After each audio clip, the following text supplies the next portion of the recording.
صفحہ نمبر 47 پر مشق کا اگلا حصہ کریں گے۔ روزنامچہ یا ڈائری لکھنا۔ صبح سے رات تک کی وہ تمام باتیں، ملاقاتیں یا جو کام روزانہ آپ اپنی ڈائری میں لکھتے ہیں، اسے روزنامچہ یا ڈائری لکھنا کہتے ہیں۔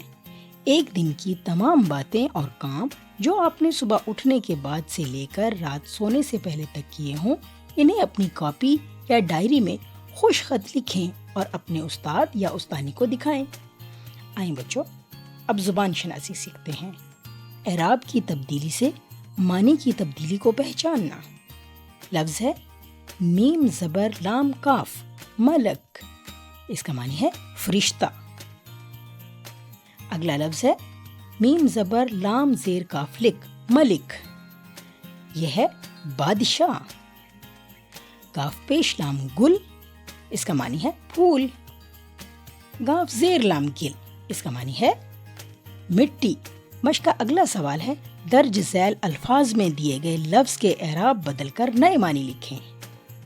کاف زبر کا رے میم رم کرم، کاف پیش رے کر رے زبر میم رم کرم، بیڑا بیڑا، علم علم، گلا گلا۔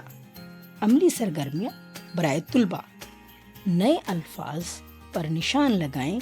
سبق میں پڑھی گئی نظم کو اپنے کمپیوٹر پر اردو میں ٹائپ کریں اور اپنے استاد صاحب کو دکھائیں۔ بچوں کے اخبار سے سبق آموز نظم تلاش کر کے اپنی کاپی پر چسپاں کریں اور اپنی جماعت کے کمرے میں پڑھ کر سنائیں۔ ہدایات برائے اساتذہ کرام۔ استاد محترم مشکل الفاظ کا مفہوم طلباء کو سمجھائیں۔ طلباء کو روزنامچہ یا ڈائری لکھنا سکھائیں۔ طلباء کو انٹرنیٹ سے اسد اللہ خان غالب کا روزنامچے کا کوئی حصہ پڑھ کر سنائیں۔ لفظی اور ہندسی گنتی کی تختہ تحریر پر طلباء کو پہچان سکھائیں۔ عزیز طلباء، آپ نے آج کے سبق کو سن کر اور اس کی مشق کو حل کر کے بہت کچھ سیکھا ہوگا۔ اگلے سبق تک کے لیے اللہ حافظ۔